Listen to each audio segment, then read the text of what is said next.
கிறிஸ்துவுக்கு பிரியமான தேவ ஜனங்களே, கர்த்தர் நமக்கு ஒரு புதிய மாதத்தை கொடுத்திருக்கிறார். தேவனுக்கு மகிமை உண்டாகட்டும். இந்த புதிய மாதத்திலே இயேசு கிறிஸ்துவின் நாமத்தினாலே உங்களை நாங்கள் வாழ்த்துகிறோம். கர்த்தர் நம்மை இந்த வருடத்திலே 11 மாதங்கள் கண்ணின் மணி போல பாதுகாத்து வந்தார். கர்த்தருக்கு மகிமை உண்டாகட்டும். இந்த புதிய மாதத்திலே கர்த்தர் நமக்கு தருகிற வாக்கு தத்துவம் சங்கீதம் 29ஆம் அதிகாரம் 11வது வசனம். ஆண்டவருடைய வார்த்தை இப்படியாய் சொல்லுகிறது: கர்த்தர் தமது ஜனத்திற்கு பலன் கொடுப்பார், கர்த்தர் தமது ஜனத்திற்கு சமாதானம் அருளி அவர்களை ஆசீர்வதிப்பார்.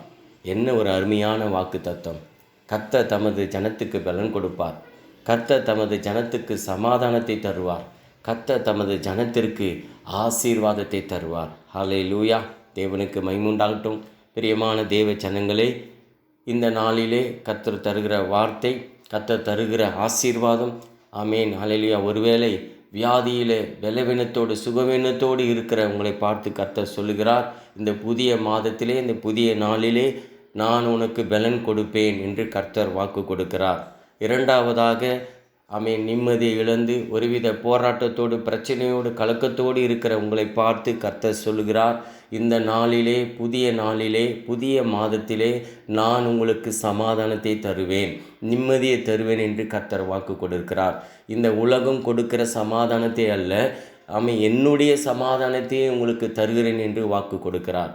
மூன்றாவதாக, கர்த்தர் தமது ஜனத்திற்கு ஆசீர்வாதம் தருவார். ஒருவேளை வறுமையோடு கடன் பிரச்சனையோடு தேவைகளோடு இருக்கிற உங்களை பார்த்து கர்த்தர் சொல்லுகிறார், உங்களை நான் இந்த மாதத்திலே, புதிய மாதத்திலே ஆசீர்வதிப்பேன், உங்கள் குறைவுகளை நிறைவாக்குவேன் என்று சொல்லி கர்த்தர் வாக்கு கொடுக்கிறார்.